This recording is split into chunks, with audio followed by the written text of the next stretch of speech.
Well, morning guys, today I've got 5 RC car tips for you, very easy to follow, most of them are free or very low cost, so I'm going to get that camera off the tripod and get straight down to it. Okay, well tip number 1 is using boat tape to protect your RC body. I'm going to show you 2 really useful ways on your car. You've got a nice new body like I've got on my new Armour Granite 4x4 BLX here. Stick the tape on across it. You can do it all round on here, but you can stick it on there so it looks nice. Being clear, it's well hidden, but when you then put that body clip through on there, you're going to scratch maybe the tape rather than scratching your body, so it's going to keep your body in good order. Now, a second tip I've got for the tape is the 3 pieces I put in here. Why do you want to put tape on the top of the car, Richie? Well, when I do my speed runs with this GPS meter, put double-sided tape on the back of it. If you put it on top of the car, you can end up with a residual tape looking like that. Bit of a mess, as I'm sure you'll agree. So what I started doing is putting the boat tape on there, on the top. So when I push my GPS down onto it, they're nice and tight, but it's sticking down onto that boat tape. Well, I'm showing this example with a GPS on it. You might have a GPS, but more likely you're sticking something like a GoPro on top of your car. The problem you've got, just like with that big Losi I showed you just now, is when you take the GPS off, you've got this tape left on the top of your car, and it will stick very, very firmly to the car body shell, or more to the point, in this particular case, it's just stuck to the boat tape. So you can then peel the whole thing off, leaving your body shell as new as the day it came out of the factory. So that's tip number 1 out the way, involving a cheap roll of boat tape. And swiftly moving on to RC car tip number 2. Get a pool noodle. You can buy these in a dollar store for literally $1. If you're not already, kids haven't already got one at home. Simply cut a 6 or 7 inch length off of the thing, cut it in half, take a piece of wood and 1 hot glue gun.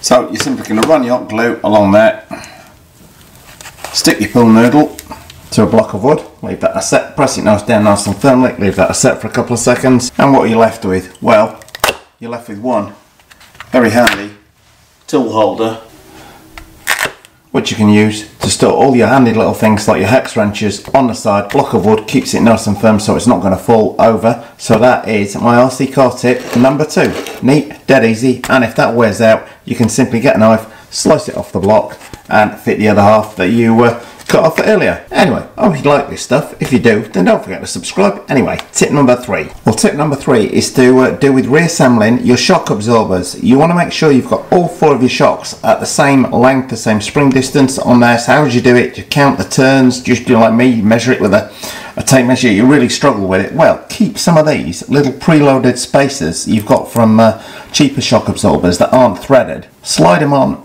your shocks on there, and then you can screw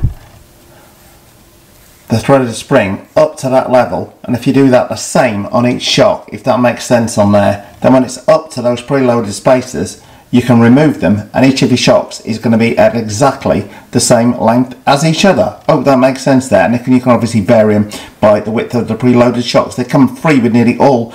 They come with nearly all model car kits, those preloaded spacers, and I always hang on to them for just something like this occasion. Now, when I say crank them up to the preloaded spacers, obviously remember to remove the preloaded spacers before you go out with your shock. Also, if you lose track of the amount of turns that you're counting on or off of one of the shock absorbers, and you're struggling with the number of turns on there, easy way to do it: get any kind of red paint or some white Tipp-Ex, put a little blob on the plastic part of the shock absorber, leave it to dry, and that way when you're cranking it around, you will know precisely when you've done or undone a full turn on the shock. So tip number 3. Well, tip number 4 is to do with turnbuckles.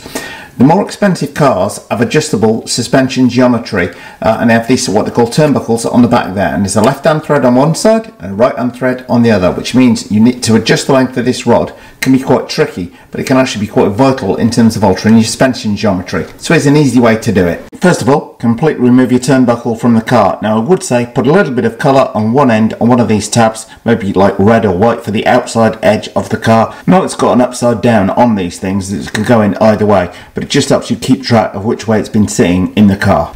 Next, get a pair of mould grips and simply clamp the rod in the car with the square section in the middle there. Now, very simply, clamp the mould grips in a vise, allowing you to get access to either end of the turnbuckle, allowing for easy adjustment without fighting against the rod or yourself. How easy is that? And today's RC car tip number 5 is to do with wheel hexes. Now, they can have a tendency to get stuck in the wheel, or either they get stuck in the wheel, fall off on the floor, or simply fall off the end of the drive shaft. So how do we stop that happening? Well, the solution's fairly simple and one that most people should be able to do. Just get a very, very small drill a hole through the side of it, making sure that hole is precisely the same size as one of these little grub screws.